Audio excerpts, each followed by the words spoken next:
Journey through time as we explore the natural forces and the historical events that have shaped Hamlin Beach State Park. Discover how the landscape around us and the life they support hold clues to the stories of our past.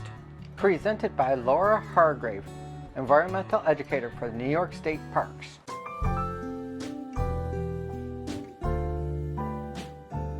The following is a production of the Greece Historical Society. Second Tuesday's Stories, Exploring Our Past, presented by the Greece Historical Society. Sponsored by members of the Greece Historical Society and by the advertisers in our newsletter. The space for the event is provided by the Greece Public Library. Please support your local library. The History of Hamlin Beach State Park from the Perspective of an Ecologist, recorded Tuesday, April 14th, 2026.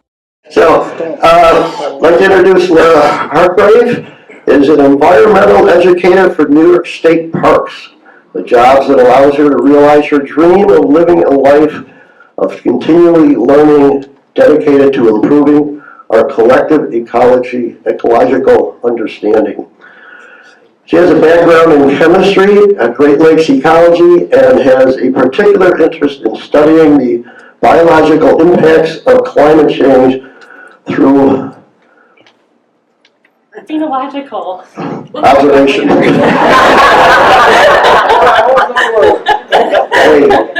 Okay, so welcome.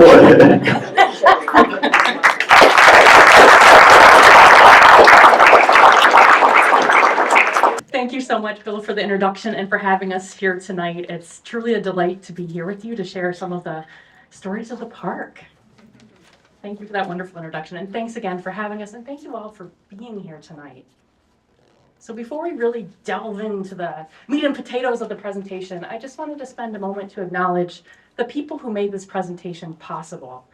Learning's an iterative process, and I'm so lucky that I met so many people who have been so generous with their time and knowledge sharing their research that they've done on our natural and cultural history here at Hamlin Beach State Park. Particularly want to shout out Ed Evans. Have any of you met Ed before? Yeah, if you've been around the CCC campsite at Hamlin Beach State Park, you've probably seen him. He walks around there every night. Yeah, he's quite a character, but he has done a huge amount of research into the site. And himself, Nick Kramer, and Dan Wilson really did a lot to uncover that area of the park, which was no easy feat. It was quite overgrown. The former town historian, Mary Smith, and the former park manager, Leanne Randall, have also done an extensive amount of research that they wrote down. So that's been a great resource for me as well, as has the team that I'm a part of, the Genesee Region Educational Team, particularly Kate Torrey and Roger Clark. A lot of the photos you'll see in this presentation came from the Monroe County Library, Hamlin Municipal Historian Collection. So shout out to our libraries. Thank you so much for all you do. Also for our historical societies. This one, the Greece Historical Society and the Clarkson one in particular. I have a couple of books up on the screen here too, because they've informed a lot of this presentation as well. Tom Wessels did this book, Forest Forensics, which has done a lot for kind of revealing what life forms can tell us about our past. So that was hugely helpful. And the book on the far end of the presentation, the Book of Forest and Thicket, by John Eastman, illustrated by Amelia Hansen, has been wonderful as well. If you're interested in learning more about the historical uses of plants, you could not do better than that book. And we'll talk a little bit about that later. Whoa, my goodness. Jumping the gun here. All right, so I don't need to spend a lot of time on this. Bill just gave me a great introduction. But I did want to include this in here because our experiences shape our understanding. They inform the way we view the world, our perspectives. So I'm not a historian, but I'm a tree hugger.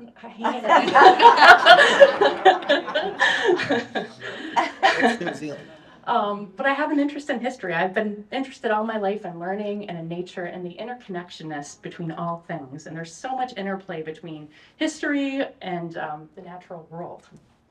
Particularly with phenology, which is what Bill referenced earlier, which is not to be confused with the racist head bump study, phrenology. It's the seasonal study of organisms' life history events. It's when things are blooming, it's when things are budding, it's when things are migrating. It comes from phanos, meaning to show or to appear. And I really wanted to mention this to all of you, because if you're here, I'm guessing, I can imagine that you're either interested in history, nature, or hopefully like me, both. And this is a great combination of the two. We have a really unique opportunity here in New York State because we have phenological records going all the way back to the 1800s. And by repeating these observations now, we can better understand the biological impacts of climate change and other environmental factors, right? The world's changed a lot in the last 200 years. So if you're interested in this and you'd like to view the historical data, a lot of it's hosted on this Hawthorne Valley Farmscape Progress of the Seasons project. And if you'd like to make observations of your own, which I would so encourage you to do, Nature's Notebook is a platform where you can do so. And if you upload your observations there, other people can see them and they can monitor these things too. And real scientists use this research to better understand what's happening. And these observations can be as simple as, hey, this is when the first leaf turned red this fall, or hey, this is the first time I heard a frog call. I feel like in today's world, it's so easy to become disconnected from nature, and making these simple observations is a great way to rebuild your connection with the natural world. I will admit that before I started studying phenology, I never really noticed the wonder of a leaf bud unfurling. I just thought, oh, the leaves are here, you know, but it's truly a wonderful process. And I'd encourage you all to do it. And if you'd like help doing a project like this, feel free to get in touch with me. I live for this stuff. One last thing about it, and then I swear this is not a phenology project. Presentation, my goodness, it's not a phenology presentation, but there's so much gloom and doom surrounding climate change and things like that. But this is a great way to, you know, instead of focusing on all the things that we can't do, focus on what we really can do and what we can achieve together. It's a good way to stay positive about this stuff. So some of you may be familiar with the Aymara language. It's an Andean language, and you're probably like, why are you mentioning this to me? But because some languages have a different understanding of how they view us through time. And what I mean by that is many native English speakers, we talk about viewing the future as before us. We have this coming up ahead of us. But not all languages are like this, and knowing other languages can unlock other abilities in us. So this language in particular, they perceive the past as being in front of us, and the future as being behind us, which I think is interesting. The past is before us. That is what we know. The future is behind us. So we don't know what the future holds, but I wanted to mention this because my hope is that with this presentation, that you'll not only consider the landscapes we'll be talking about with a fresh set of eyes, but our place in time. All right, so here's a little bit of the future that you can know. This is what we're going to be talking about tonight. So we're going to be talking about the natural history of Hamlin Beach State Park, with a particular focus on the CCC POW camp, and then just some general park history. It's not all going to be in this order. They all kind of bleed into each other. But we're really going to be talking about what landscapes and life forms can reveal about the past, and a little bit of the history we have here at Hamlin Beach State Park. And by here, I mean the place I'm talking about, not right here, obviously.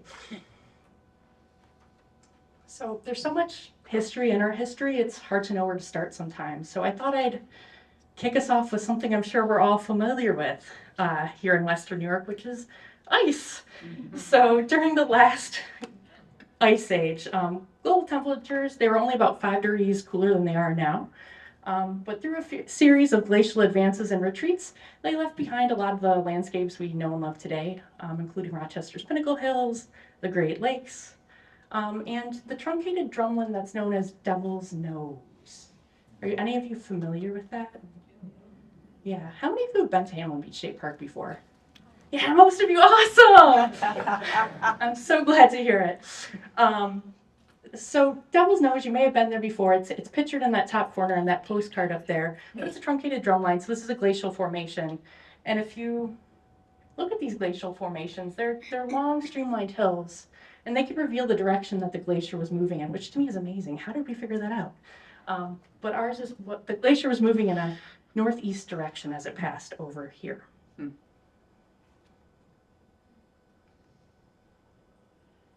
So we may take the presence or consistencies of large land masses like Devil's Nose as being static, but they're changing too. These are photos of Devil's Nose from 1914 to 1925 to 1963, looking at it from the perspective of Troutberg. We don't know where the name Devil's Nose came from, but it's easy to imagine where it might have came from, looking at it sticking out into the lake there. When I first heard it called that, seeing it as I do now, where there's barely any jutting out that's visible, I was like, why did they call it that? But we first noted it on a map done by Richard Stoddard in 1802. That's where we first saw that it got that name Devil's Nose, which was probably still pretty nosy back then, considering what it looked like in 1914. The devil part of the name, that's a different story. It might have something to do with the underwater shoal that's connected and attached to the nose itself.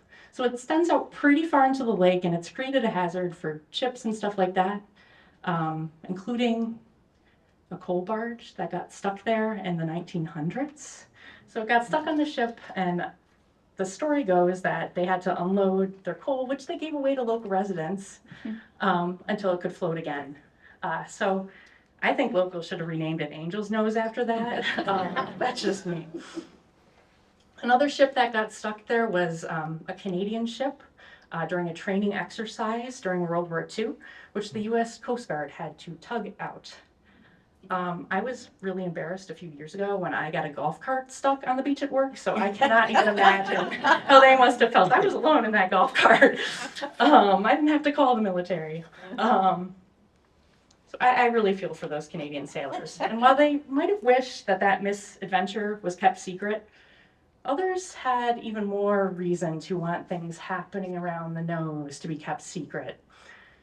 This is according to local lore. This is not something I've been able to verify. Maybe you have stories of this that you could share with us after. But purportedly, the shoals and coves around Devil's Nose were used by Prohibition-era smugglers. We have some documented locations around here that have been smuggled, smuggler spots.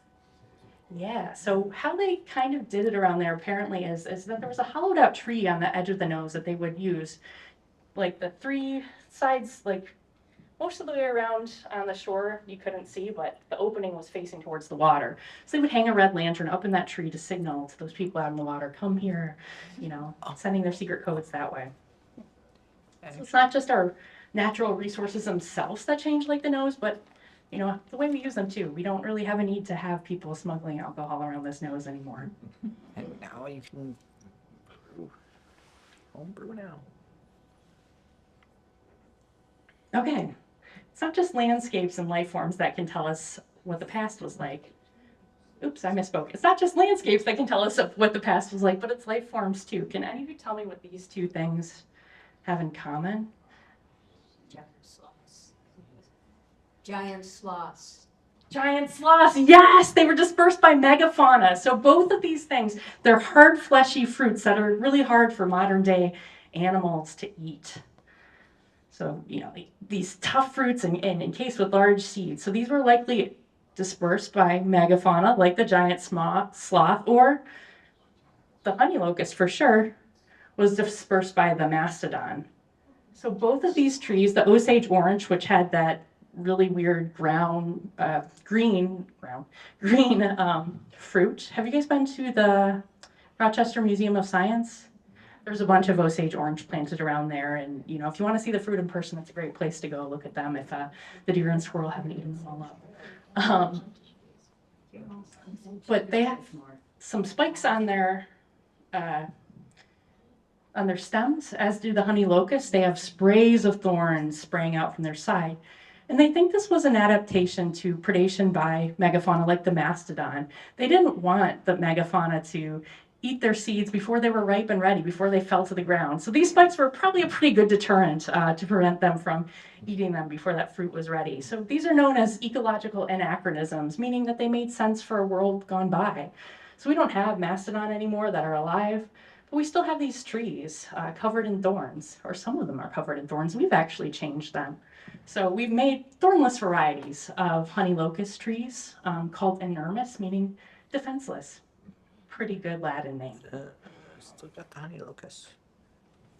So I also want to mention a historical use for the Osage orange, that one with the greeny fruit.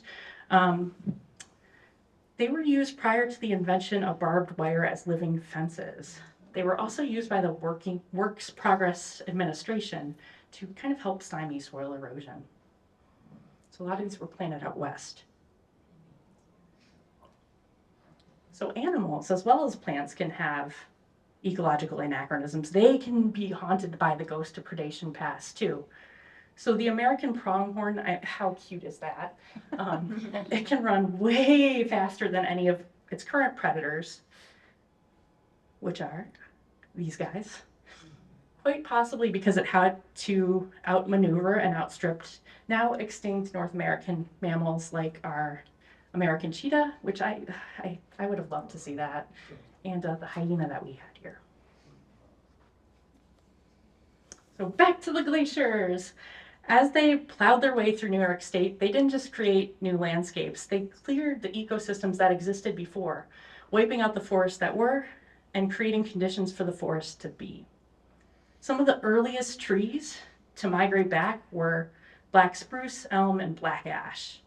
A latecomer which arrived only about 2,000 years ago, but was a very important species. Any guesses who I might be referring to? Didn't see the oak or beech. Those are very good guesses. Very important trees, giant, that we no longer have. Well, we kind of have it, but it's not. No, These are great guesses. it's the one in I'll tell you. California. So our American chestnut tree. So it makes sense when you guess it, because it's not one we think about too much anymore, because we don't have too many of them left, and the ones that we do are pretty small. So it's a dominant species in our forest, accounting for up to 40% of the canopy tree species in our climax forest here in the east. And their canopies were said to be so extensive that a squirrel could hop from Georgia to Maine without ever touching the ground. It's also been said that people traveling to the Appalachians in June may have thought that from the distance that there were mountains covered in snow, but really it was just the white blooms of the chestnut appearing, which that must have been a sight to behold. But yeah, I'm speaking in the past tense because, like I said, disaster struck. A species, this American chestnut that was here for about 40 million years, was all but wiped out in less than 100 due to the arrival of the invasive chestnut blight fungus.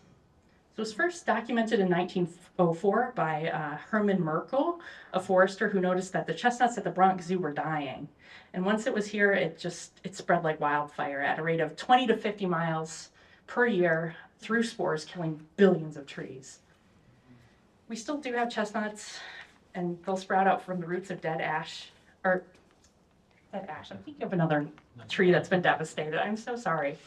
So we still have some chestnuts spread from the roots of dead chestnuts. They can reach about 15 feet before they're infected by the fungus, and sometimes they can produce nuts. But the American Chestnut Foundation, they're working, as we speak, on creating a blight-resistant American chestnut. So intentionally and unintentionally, settlers were pretty destructive of North American forest, partly through the introduction of invasive species like that chestnut fungus, and partly through land use practices. So until the mid-19th century or so, some viewed forest as a roadblock to civilization, and they cleared them to use as land for farms or to sell the trees for timber. And as these forests were cut and the lands were plowed, the hillsides were left bare, such that soil could easily be lost to erosion, making it really hard for most things to grow. And we were warned that by the end of, within 60 years, in the 1800s, that we would run out of timber if we didn't change our ways. Less than 25% of New York State was forested at that point. But thankfully we did change our ways. So as farmers began to abandon their land in the 1920s because nothing was growing in that soil. They were enticed by the prospect of more productive land out west. The state began to acquire these abandoned farm fields and remediate them by planting conifer stands. Conifers are great at remediating soil. They'll grow almost anywhere. So they planted red pine, Norway spruce, and Scotch pine. And their presence helped prevent further erosion, further loss of that topsoil that we desperately need. And, kind of fix the soil, make it so other things could grow there. You can still find some of these stands of conifers today. They're pretty orderly. Have you guys ever seen them when you've been out in nature? Or just even on the highway, sometimes you look over and why are all these pine plants planted here right in a row? It's probably one of these stands. So they're kind of nearing the end of their natural lifespan now, and some of them are being removed in a managed fashion to permit the regeneration of native species. But most of the forests we have in New York State today have taken root on this abandoned farmland. So the picture here, that's a stand of eastern white pine in Yantee Marsh. Anyone been there before? Yeah, so some of you have been to the park, but you've never been to Yantee Marsh, you gotta go. It's gorgeous. Don't go right now, they're remediating it, but in a couple weeks they'll be done. Some habitat restoration going on right now. It'll be even more beautiful when you come visit. So the white pine is sometimes called our tree of 5 because its needles, it's our only native pine that has needles that come in bundles of 5 needles per fascicle, and white has 5 letters. And the branches grow in whorls of 5. So it's our tree of 5, pretty easy to remember. Impress your friends when you're out if you find this tree. You can also age them if you come across them and they're less than 30 years old by counting how many whorls of branches they have around the trunk. So generally they'll grow 1 whorled branches, so like 1 tier per year. But you can only age them until they're about 30 or so because they'll self-prune. So they're going to lose those lower limbs as the upper ones become more predominant, so they're not out shading themselves. So we went from having less than 25% of the state being forested to what we have now. Almost 62% of our state is forested. So that's about 1 acre per New York State resident. So it's a little hope for the future, a little appreciation for the present. But someone guessed maple and beech being our mystery trees. Well, they're about maple, beech, and birch. Those are our primary tree species that we have here. They're about 55%. Then you got oak. We have also made progress in the way we approach science. Unfortunately, Western science has long generally been dismissive of the observations of indigenous peoples, but that's started to change. So there's been a lot of really interesting research being done in this area. So I'm sure there's examples closer to home, but an example of this happening was the initial skepticism of scientists surrounding Aboriginal reports of firehawks. Anyone familiar with firehawks? Yeah. So this firehawks isn't a species of bird, but it's a couple different types of birds. It could be a black kite, a whistling kite, or a brown falcon, all indigenous to Australia. So these are called firehawks because what these birds will do is that they'll gather a branch that's smoldering or on fire from a forest fire, and they'll drop it somewhere else and start a fire there. And then they'll hunt all that prey, fleeing prey that's coming from that forest fire. So really interesting adaptation, but kind of wild. Can you imagine just seeing a bird, go start a fire? Yeah, they do. It's an interesting strategy. So I apologize in advance because the next slide breaks my heart and it might break yours too, but things have changed. And it was an important part of our story. So shotgun ornithology. So around the turn of the 20th century, this was a popular approach to studying birds. The prevailing notion was what is hit is history, what is missed is a mystery. So to study birds, they were shooting and killing them. So this was during the time of the great naturalist Alexander Wilson, Thomas Nuttall, John J. Audubon. But Ludlow Grisham, he kind of changed the movement. He got people to, instead of shooting them, to start identifying birds by sound and sight. And he ended up being the teacher of Roger Torrey Peterson, who's a huge name in the bird world. He does the Peterson Field Guides. Okay, so if you don't know the name of the species of bird and you were just looking at the physical characteristics of it, what might you call it? That's the red-headed woodpecker. Yeah. So as I'm hearing people say stuff maybe about its speckling, about its red head, stuff like that. We do have a red-headed woodpecker where his whole head is red, so that name was taken. But believe it or not, this woodpecker is called the red-bellied woodpecker.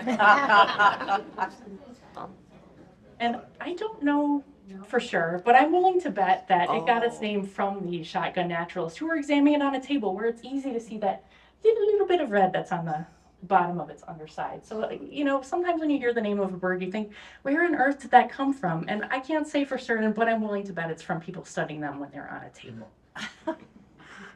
Very different than the field. So while this shooting of birds is a little sad, it did help solve a pretty important mystery, which is what happens to birds when they disappear in the winter. So some people used to think that they flew to the moon, and others thought maybe they hibernated like other animals do, or maybe they transformed into other species entirely, either of birds or of mice or of fish. So all sorts of theories, and you know, it's easy to see where they're coming from. They're just here one day, gone the next. It's the migration.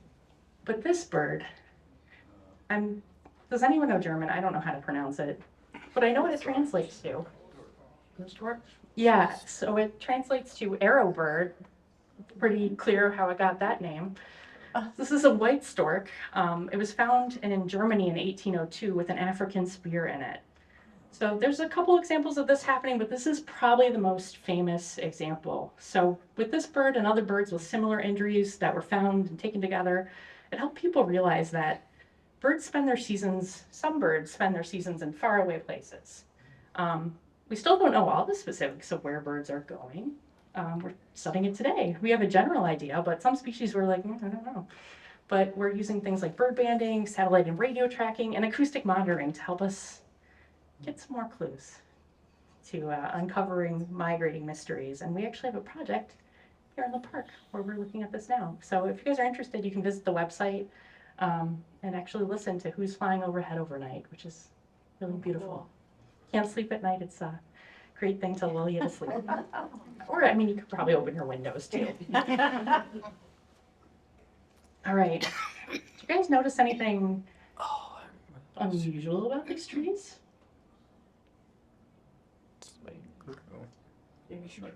Oh, yeah, I heard it. Very short trunks. They've got a short trunk, so they've got these low limbs, very wide at the bottom. So they probably didn't grow up with anything around them to compete for sunlight, because when you have trees in a forest, they're pretty tall. They're just reaching for that sunlight. They have a lot of things around them who are also out shading them that they got to kind of get around. So these are trees that we call estate trees. They're usually indicative of a former farmland. These trees grew in an open field. They don't have competitors for sunlight. They might have been planted by farmers to mark the edge of a field or to provide some shade for their livestock. So these trees are at Hamlin Beach State Park, and parts of the park were farmland, and I'm betting that these were some of the parts. So another sign that you might be on a site of former farmland or hayfield on glacial till soil is the topography of the land being pretty smooth. So as trees fall down, as they do, if they're old, there's a windstorm, just part of their life cycle. You'll notice that those roots stick up and they leave a hole behind where they've fallen out. So you get these pit and mounds. As the roots deteriorate, they leave a mound in their wake. So if there's no pit and mounds around you, it's probably a former field. Before the park was a park, it was farmlands, and before it was farmlands, it may have provided food in the form of hunting and fishing for the Seneca people. The land probably has a much longer history than what's been recorded. You know, if you guys know anything more about this, I would love to learn. But how did the parks go from farmland to parkland? So residents asked the Monroe County legislature to make a park along the lake because there was no local public access to the lake. So people had to cross these lakeshore meadows and farms that belong to the wolf and the ironically named Parks families to get there via Moscow Road to visit Lake Ontario. So their wish was granted between 1929 and 1930 when Monroe County acquired what we now call Hamlin Beach, but was then known as Northwest Park.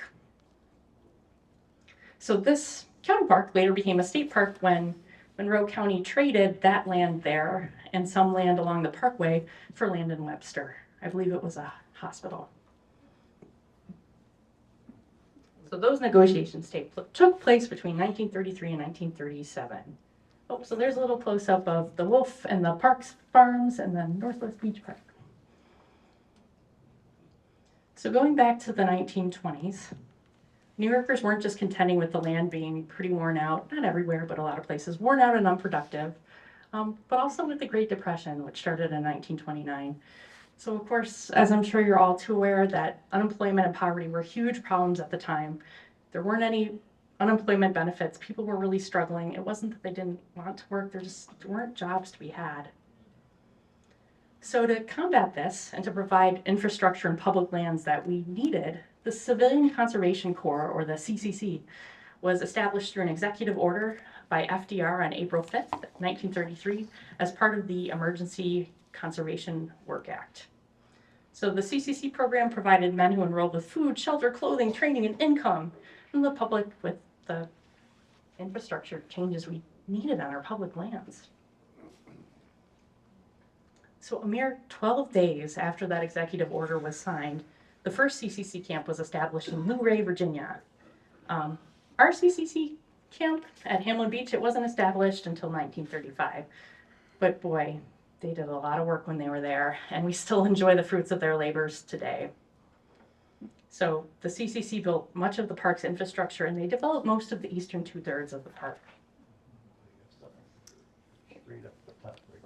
Oh, goodness. Oh, is someone trying to hack in to do my presentation for me? Is it a touch screen? I'd probably push something. I'm pretty clumsy that way. Oh, good deal. Well, thank you very much. All right. Sorry for the distraction. It was Okay, so the CCC program, it was run pretty similar to a military operation, which makes sense because it was partly administered by the Department of War.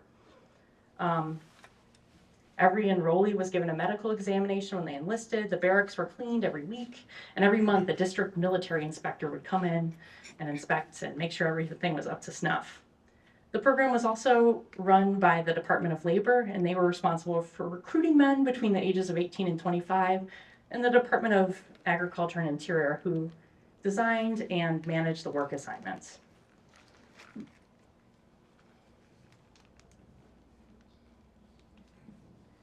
Sorry, my mouse is sticking.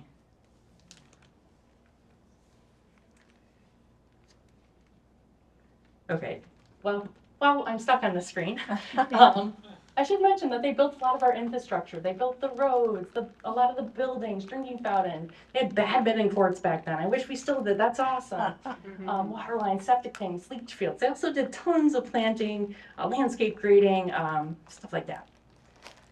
So not all of the men that came to any of the CCC sites knew how to do this kind of work, but part of the program was training these people how to have these skills, developing a skilled workforce. And what they used was local experienced men who came in to teach men these trades and to kind of supervise, make sure everything was okay. It made them happy too, because those guys were out of work as well. And this program was only open to people of a certain age. So this was the kind of smooth the bonds, lift everyone out of these struggles. So these are 4 stonemasons from the CCC camp, and they were working on constructing the concession stand that was completed in 1939. That's pictured there.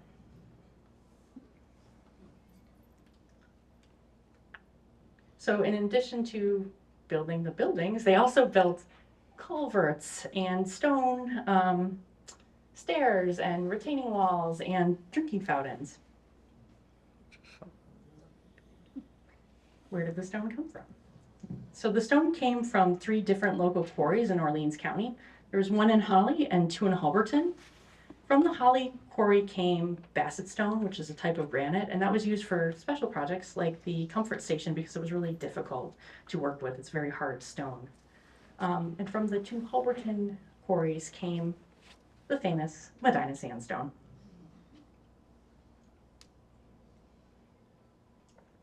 And while a lot of these things, a lot of this rock did come from those quarries, some of it came from farm fields too. So, you know, we don't usually get rocks coming up in our lawns or in our woods. Sometimes you do. But when we had those old farm fields, if you were just planting something that, you know, is only there for a year and then it goes away, there's nothing to hold those grounds in place. So they'll come up through our freeze and thaw cycle. So without perennial roots, there's not things kind of keeping things in place there. Not stitching the soil together as a unit. So those rocks rise when the ground freezes and expands and rises in that spring thaw.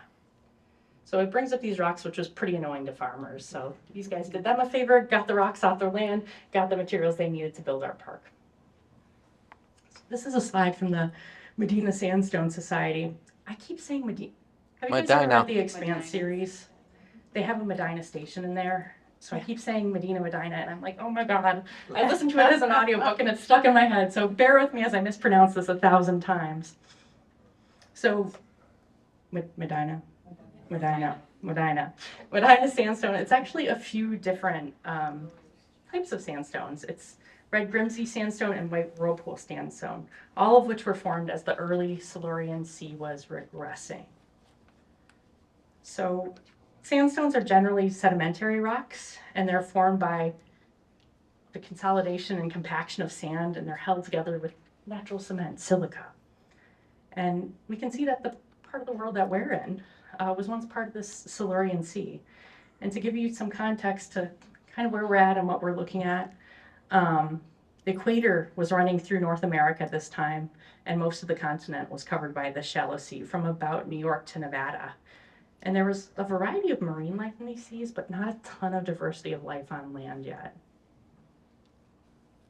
So that's someone's rendition of what they think it might have looked like.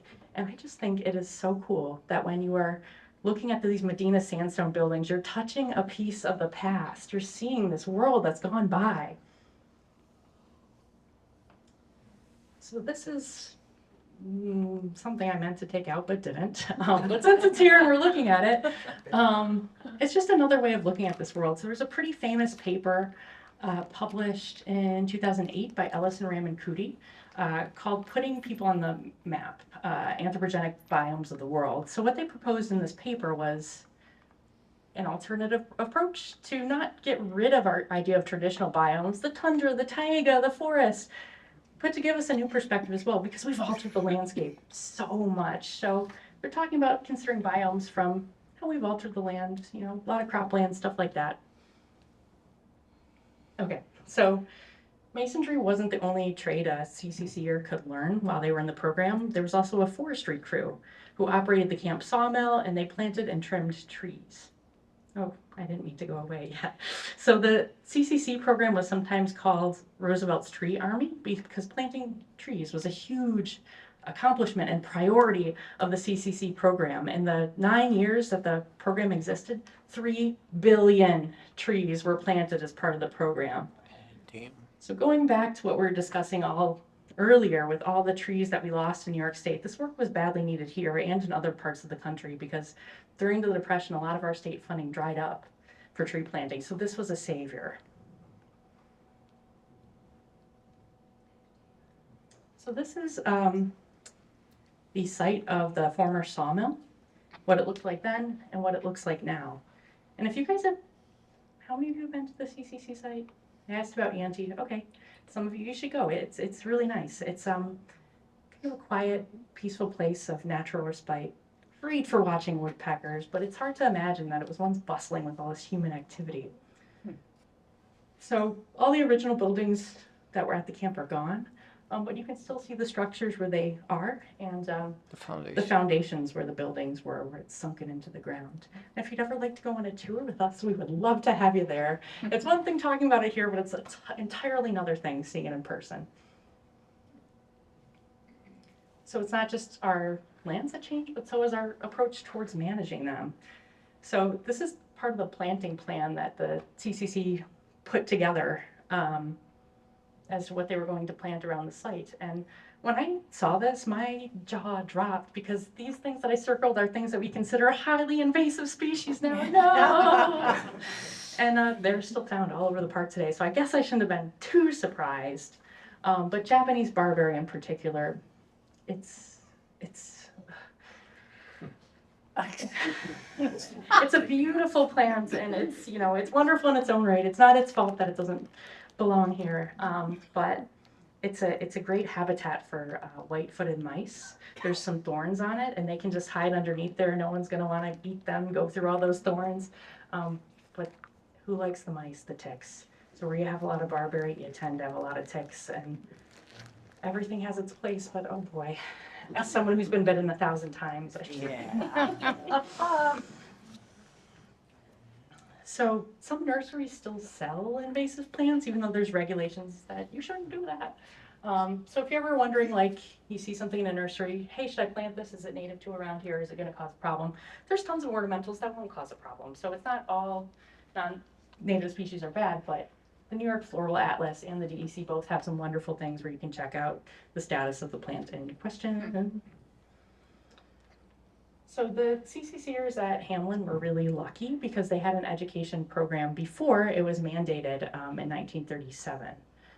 So part of Barracks 3 in Hamlin was converted into an education facility before the education building was built, because there was so much demand for this learning. So classes were offered every weekday evening after the day's work were done in a variety of subjects: forestry, dancing, cooking, philosophy, dramatics. Sign me up, this sounds amazing. But the idea was that they wanted to have well-rounded citizens.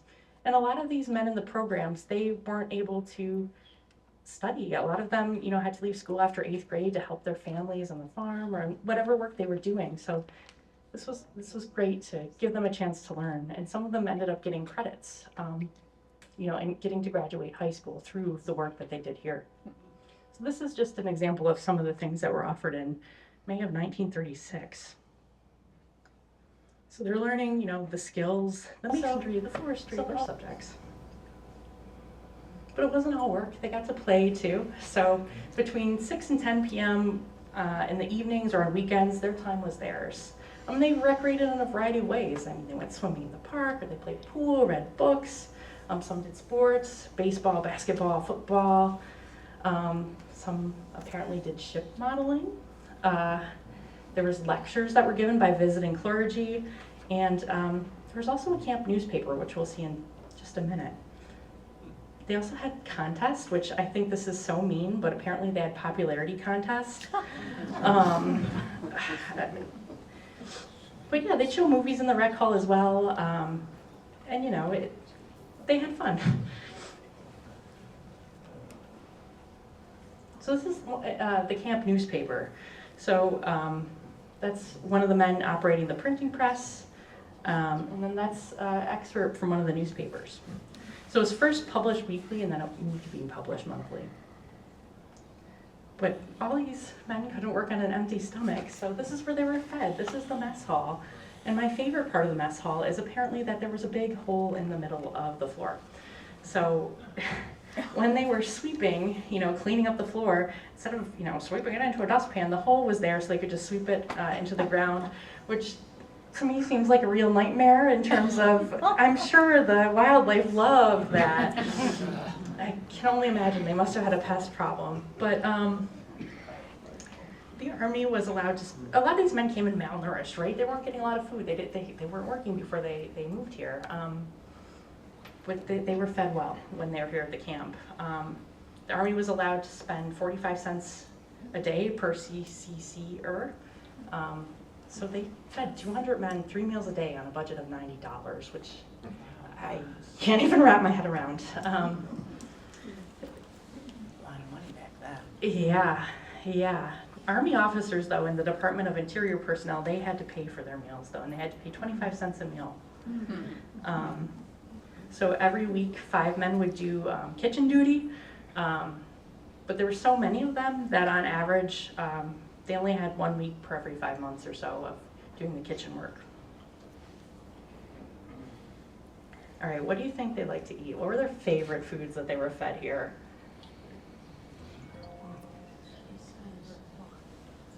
Well, I'll tell you. Steak. Yeah, so steak, chicken, the middle thing is supposed to be franks and beans, and then of course cake and ice cream. How about least favorite? What are we thinking? Liver. Bingo! Yeah, they were not a fan of liver, and they also weren't a fan of macaroni and cheese, which when I heard this, I felt so vindicated because it's not my thing either, and everyone looks at me like I have 2 heads when I say that. All right, so I'm glad you mentioned liver. I'm glad that was one of their least favorite foods because it gives them an excuse to talk about hepatica. So this is a photo of things that we saw when we were out on our most recent seasonal saunter looking for these changes in the seasons, which is so much fun. We do them every other week. Please come join us. But hepatica. So some people think that their leaves kind of look like liver shaped. And people used to think that the shape of a plant gave you insight into what its medical use was. So people use these to treat liver ailments. I don't think that worked. But I also don't think it caused any active harm. Let's hope not anyways.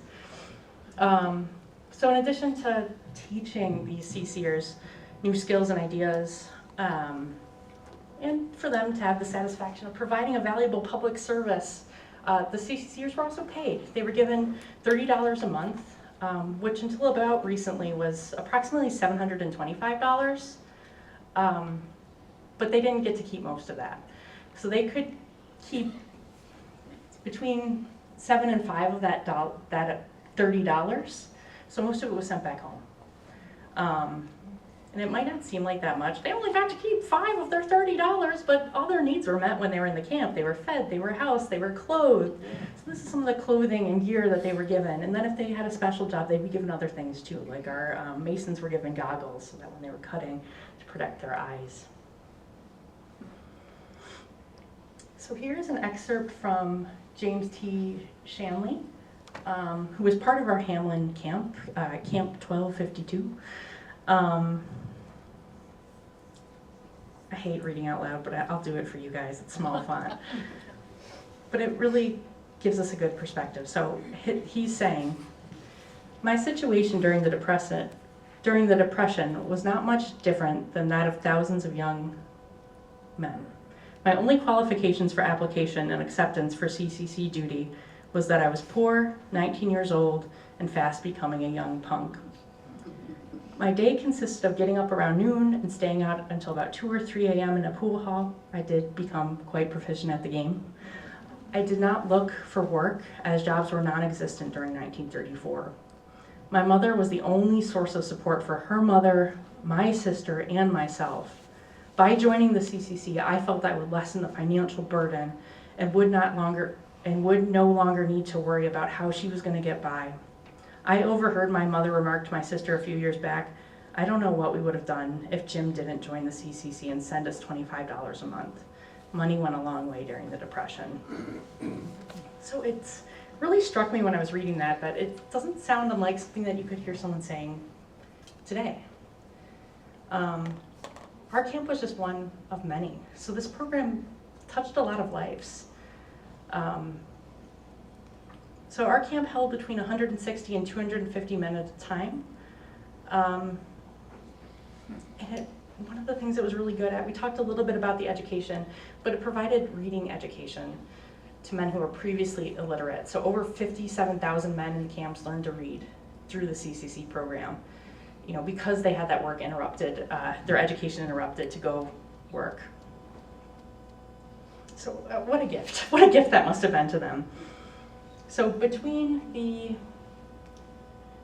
end of the CCC program, which it was kind of interesting. So as the CCC program kind of came to a close because World War II was starting, you had different problems, right? When the CCC program started, you had so many people and not enough jobs. But by the end of it, men are going off to war, you have all these jobs and no one there to do them. So when the camp closed, we had a huge agricultural community. We needed people to work in the fields. So workers were brought in from Jamaica in 1942 and the Bahamas in 1943 to help local farmers. And they were housed in the barracks there at the camp. All right, so in November of 1943, it was then converted into a prisoner of war camp, a POW camp, which first housed Italian POWs, and to kind of convert the site, they put barbed wire around it. Some of it was buried underground, some of it was above ground, and they put guard towers there too. So the Parks Commission leased the buildings in the CCC camp for about $1,200 a year. And the Hamlin growers and processors, which had 10 members, raised $20,000 to have 600 prisoners come work for them in 1944. Huge amount of money, but they really needed the help, I guess. So the Italian prisoners weren't here at Hamlin for very long because Italy switched sides. But to house additional men, they transferred from having just single bunks in our barracks. I don't think we showed a picture of the interior of the barracks, but I have some up here if you'd like to see when you're done. They went to having bunk beds instead. So there's some of the Italian prisoners at Duffy Mott's, a local canning factory. But you can still see where it was. So do you guys know Crosby's in Hamlin? Yeah, behind there is that old site. And this is what it looked like in its heyday. All right, so we're running out of time. I'm so sorry. We're almost done. So the German prisoners of war came over after the Italians, and they were paid 80 cents a day in the form of coupons that could be used at the camp. They worked 9-hour days, and they worked at farms and food processing plants, but they weren't allowed to operate any of the heavy machinery, and they also weren't allowed to work in the park. But they did enjoy recreating in the camp itself. At first, as the story goes, the barbed wire was such that they couldn't reach the education and the recreation building, but the story goes that they staged a peaceful protest so that could be included, and it worked. So they moved the wires back so that people could get there, and they used that middle quadrangle in the camp to play soccer, and apparently people would come from Rochester to go watch the prisoners play soccer at the camp, and they'd throw chocolate and cigarettes to them. It's just so weird to me imagining, let's go watch the prisoners play sports, but different times, I guess. So, yeah, this is a little bit about the building of the parkway, which connected Hamlin Beach State Park to Rochester eventually. Yeah. So, I don't know if this is true. Take it with a grain of salt. But apparently Howden Pond, which is in the back of the CCC site, was dug out to use fill to build the parkway.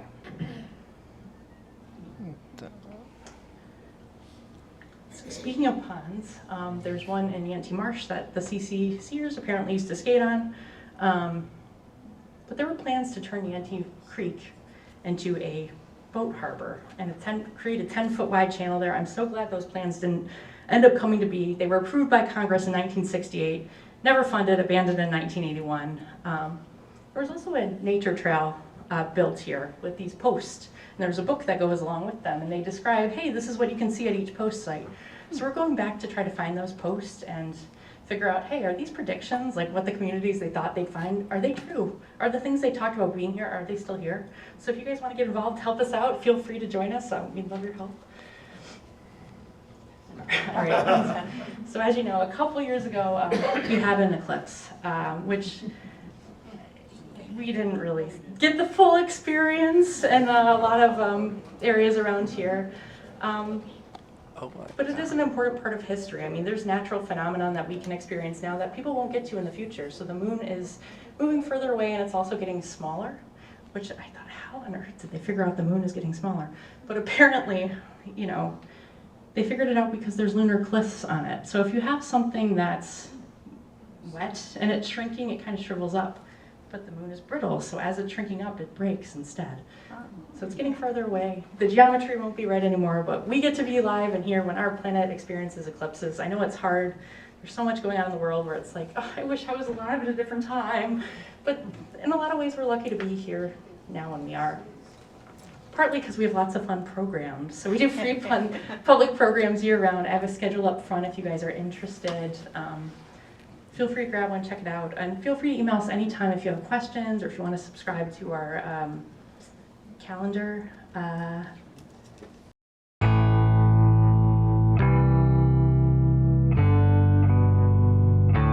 You can find us on YouTube at Greece History. You can hit that subscribe button down below to get subscribed and click that bell icon to get notified when there's new content from the Greece Historical Society. You can visit us on the web at GreeceHistoricalSociety.org. You can find us on Facebook at Greece Historical Society, and you can stop in at the Greece Historical Society at 595 Long Pond Road.